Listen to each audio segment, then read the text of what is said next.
Hello everyone.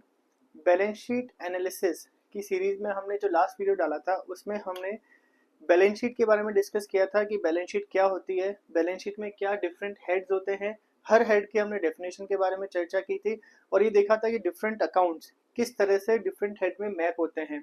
Okay, तो I think अगर आपने वो वीडियो देख चुके हैं अभी तक तो आपको क्लियर हो गया होगा, एक बार बेसिक क्लियर हो गया होगा बैलेंस शीट के बारे में। ओके, और इस वीडियो में हम बैलेंस शीट से रिलेटेड दो इंपॉर्टेंट एलिमेंट के बारे में डिस्कस करेंगे जो एक्चुअली बैलेंस शीट में डायरेक्टली आते नहीं है, डायरेक्टली शो नहीं होते हैं। बट जब भी आप फाइनेंशियल एनालिसिस की बात करते हैं, जब भी आप बैलेंस शीट एनालिसिस की बात करते हैं, इन दो टर्म का काफ़ी डिस्कशन होता है और रेशियोज में और फाइनेंशियल एनालिसिस में इनका काफ़ी यूज़ होता है। तो इसलिए इम्पॉर्टेंट है कि आप उन एलिमेंट्स के बारे में जानें, उनकी कैलकुलेशन कैसे होती है उसके बारे में जानें। इस वीडियो में मैं उनको बहुत ही समराइज तरीके से डिस्कस करूंगा। अगर आपको उसका डिटेल का वीडियो चाहिए तो उसका डिटेल का वीडियो भी मैं बना सकता हूँ। ओके, तो आज हम डिस्कस करेंगे वर्किंग कैपिटल के बारे में और कैपिटल एम्प्लॉयड के बारे में कि वर्किंग कैपिटल क्या होती है, कैपिटल एम्प्लॉयड क्या होती है, किस तरह से कैलकुलेशन होती है, इनकी इंपॉर्टेंस क्या है। Okay, so let's start. तो सबसे पहले हम समझने की कोशिश करते हैं कि वर्किंग कैपिटल क्या होती है।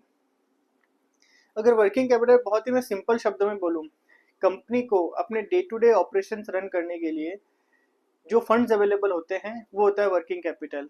Day to day operation run करने के लिए जो फंड्स अवेलेबल होते हैं वो होता है वर्किंग कैपिटल।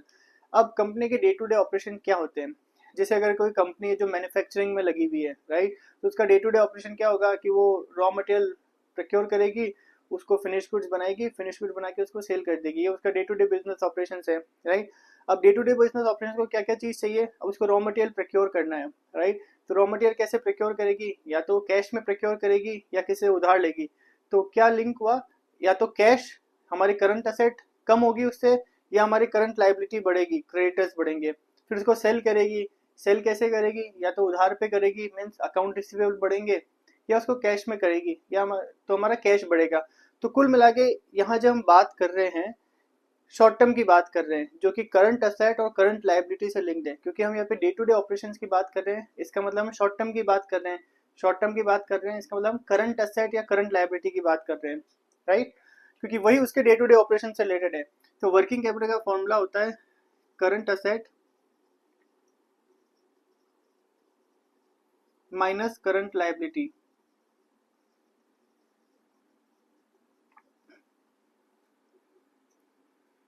तो एक बार जस्ट क्विकली बताता हूँ, वर्किंग कैपिटल क्या हुआ, कंपनी को अपने day to day operation run करने के लिए जो फंड्स अवेलेबल होते हैं वो होता है वर्किंग कैपिटल, राइट। और डे टू डे ऑपरेशन मतलब नॉर्मल जिसका डे टू डे ऑपरेशन है means procuring the raw material, manufacturing करना, सेल करना। तो ये जो सारे एलिमेंट्स होते हैं ये हमारे करंट असेट और करंट लायबिलिटी से लिंक्ड होते हैं, क्योंकि करंट असेट में हमने देखा इसमें डेटर्स आते हैं, अकाउंट रिसीवेबल, इसमें कैश आता है, इसमें कोई भी शॉर्ट टर्म इन्वेस्टमेंट होते हैं वो आते हैं। जबकि करंट लायबिलिटीज में क्या आता है, क्रेडिटर्स आते हैं, राइट, और कोई शॉर्ट टर्म लोन होते हैं वो आते हैं। तो ये जो current asset current liability basically जो आपके डेली ऑपरेशंस होते हैं वो करंट असेट करंट लायबिलिटी को इम्पैक्ट करते हैं। तो वर्किंग कैपिटल का फॉर्मूला हुआ current asset minus current liability. Okay, current asset ये मैंने एग्जांपल दिए। अब बेसिकली करंट इस वर्किंग कैपिटल को देखने से हमें क्या पता चलता है, वर्किंग कैपिटल को देखने से लिए हमें ये पता चलता है, एक बार आप समझ लो, जैसे करंट असेट है 10,000, ओके, करंट लायबिलिटी है 8,000। तो इसका मतलब है कंपनी के पास 2000 की वर्किंग कैपिटल पड़ी है, या कंपनी की वर्किंग कैपिटल 2000 की है, क्योंकि उसको बेसिकली 8,000 रुपए की करंट लाइबिलिटी को पे करने के लिए 8,000 की जरूरत है, उसका 10,000 की एसेट है। तो इससे एक एक चीज हमें क्या पता चलती है, इससे हमें कंपनी की शॉर्ट टर्म फाइनेंशियल हेल्थ पता चलती है। शॉर्ट टर्म फाइनेंशियल हेल्थ पता चलती है कैसे, जस्ट इन केस अगर उसको अपने करंट लाइबिलिटी को पे करना है तो वो क्या कर सकती है, वो अपने करंट असेट को लिक्विडेट करके अपनी करंट लाइबिलिटीज को सारे को पे कर सकती है। उसके पास भी उसको बिजनेस रन करने के लिए 2000 रुपए अवेलेबल होंगे। अगर सिचुएशन रिवर्स होती है, लेट से उसकी करंट असेट है 8,000 बट करंट लाइबिलिटी है 10,000, तो यहाँ पे वर्किंग कैपिटल नेगेटिव होगी, which is a very bad position.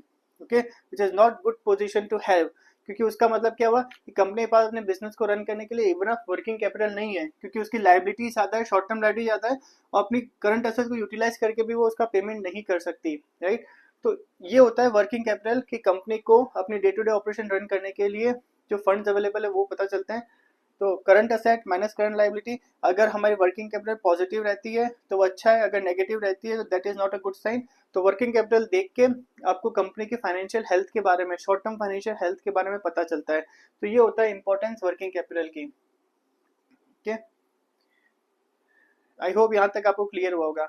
इसके बारे में डिटेल में मैं वीडियो बना सकता हूँ, अगर आपको चाहिए तो आप मुझे कमेंट सेक्शन में बता सकते हैं। But summary, this is what about the working capital. तो ये बहुत ही इंपॉर्टेंट है, स्पेशली जब आप कंपनी की शॉर्ट टर्म एनालिसिस करते हो, कंपनी के ऑपरेशंस के बारे में चेक करते हो कि उसका शॉर्ट टर्म ऑपरेशंस कैसे चल रहे हैं, शॉर्ट टर्म लिक्विडिटी कैसी है कंपनी के पास, right, short term financial health कैसी है, वो आपको वर्किंग कैपिटल से पता चलेगा कि उसकी पॉजिटिव है या नेगेटिव है। पॉजिटिव है तो कितनी पॉजिटिव है। ओके, अब हम देखते हैं कैपिटल एम्प्लॉयड के बारे में। कैपिटल एम्प्लॉयड क्या होता है? कैपिटल एम्प्लॉयड होता है बेसिकली कि कंपनी में कितनी टोटल कैपिटल इन्वेस्टेड है, total capital invested in a company.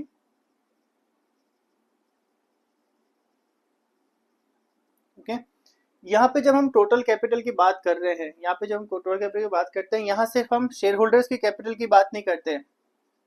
Okay, सिर्फ हम शेयर होल्डर्स की बात नहीं करते हैं, यहाँ पे हम बात करते हैं लॉन्ग टर्म फंड्स की। तो कैपिटल एम्प्लॉयड का मतलब हो गया लॉन्ग टर्म फंड्स, कंपनी में कितने लॉन्ग टर्म फंड्स इन्वेस्टेड है। तो जब लॉन्ग टर्म फंड्स की बात करते हैं तो उसमें एक एलिमेंट तो होता है शेयर होल्डर्स का फंड, क्योंकि वो लॉन्ग टर्म पर्पजेस के रहता है, और दूसरे होते हैं डेट। डेट कौन से? Long term debt. तो शेयर होल्डर्स फंड मतलब equity share capital, preference share capital, retain earning और वो सब, और डेट मतलब जो भी लॉन्ग टर्म डेट है वो हम इंक्लूड करते हैं। लॉन्ग टर्म डेट हम कहाँ कहाँ उसको इंडिकेट करते हैं बैलेंस शीट में?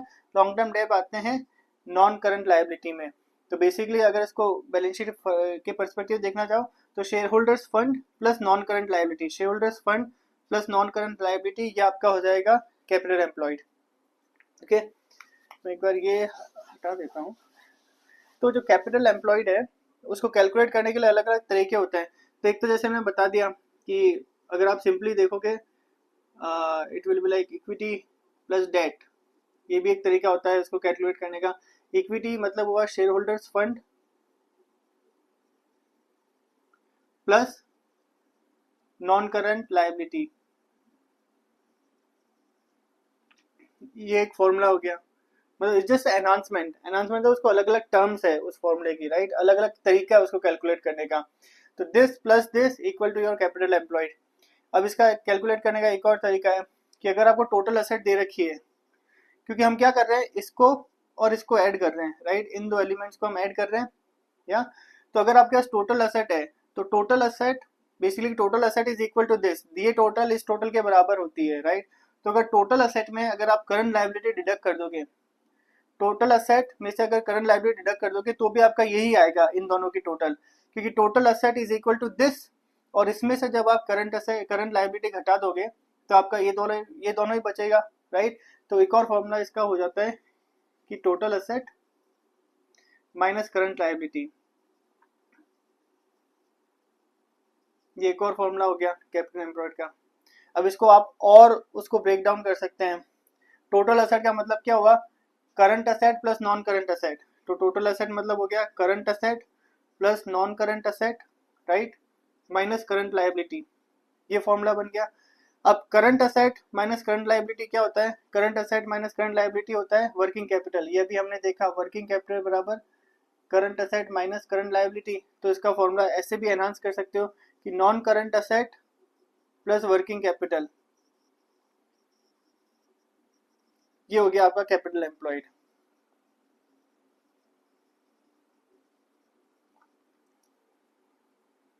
ठीक है, तो अलग अलग फॉर्मूला है, मतलब फॉर्मूला सेम है ना, फॉर्मूला और लॉजिक सेम है, इट जस्ट आप कौन सा एलिमेंट ले रहे हो उस पर डिपेंड करता है। अगर आप डायरेक्टली यहाँ से ले रहे हो non current liability plus share holders fund, ये आपका कैपिटल एम्प्लॉयड आ गया। अगर यहाँ से नहीं ले रहे हो तो total asset, because total asset is equal to this, तो total asset minus current liability, क्योंकि इसमें से जब ये चला जाएगा तो बेसिकली इन दोनों की टोटल बचेगी, राइट। तो ये अलग फॉर्मूला हो गया। अब टोटल असेट है current asset plus non current asset minus current liability. तो अब current asset current liability is what? Current asset current liability is working capital. तो non current asset plus working capital is also your capital employed. तो अलग अलग तरीके है उसको calculate करने का। तो कैपिटल एम्प्लॉयड जो होता है बहुत ही एक इम्पॉर्टेंट आउटकम है या फॉर्मूला है जो आपके काफ़ी रेशियोज में कैलकुलेट करने के काम में आएगा। स्पेशली जब आप रिटर्न ऑन कैपिटल एम्प्लॉयड देखते हो, ROCE, राइट, उसके लिए काफ़ी इंपॉर्टेंट है कैलकुलेशन के लिए। ROCE का ऑलरेडी मैंने वीडियो डाल रखा है, अगर आपने अभी तक नहीं देखा है तो आप उसको देख सकते हो। तो इस वीडियो में बेसिकली मैं यही एक्सप्लेन करना चाह रहा था कि वर्किंग कैपिटल और कैपिटल एम्प्लॉयड क्या होते हैं। ओके, तो वर्किंग कैपिटल शॉर्ट टर्म से रिलेटेड होता है, day to day business operation के लिए जो फंड चाहिए होते हैं वो होते हैं, राइट। क्योंकि लॉन्ग टर्म कैपिटल होता है, सॉरी कैपिटल एम्प्लॉयड होता है लॉन्ग टर्म फंड्स कितने इन्वेस्ट करते हो। एक शॉर्ट टर्म की बात करता है, एक लॉन्ग टर्म की बात करता है। एक से आप अपनी शॉर्ट टर्म सॉल्वेंसी या शॉर्ट टर्म फाइनेंशियल हेल्थ पता कर सकते हो, जबकि कैपिटल एम्प्लॉयड है जो आपके प्रॉफिटेबिलिटी रेशियो के लिए आगे काम में आता है उनकी कैलकुलेशन के लिए। तो गाइज आई होप आप लोग अभी तक क्लियर हो गए होंगे दोनों के लिए। अगर आपको डिटेल में किसी का वीडियो चाहिए तो आप कमेंट सेक्शन में मेरे को बता सकते हो, मैं उसको पोस्ट करूंगा। और आगे आने वाले वीडियोस में हम अब डिटेल में थोड़ी इसकी चर्चा करेंगे कि हम बैलेंस शीट को देख के short term solvency, long term solvency, leverage, इन सब के बारे में कैसे आइडेंटिफाई कर सकते हैं, कौन सी एसेट ज़्यादा होना अच्छा है, कौन सी एसेट कम होना अच्छा है, इन सब के बारे में चर्चा करेंगे। तो आप ट्यून इन रहिए नेक्स्ट वीडियोस के लिए, और अगर आपको मेरे वीडियोस पसंद आते हैं तो प्लीज़ लाइक एंड सब्सक्राइब जरूर करिए। Thank you, bye bye.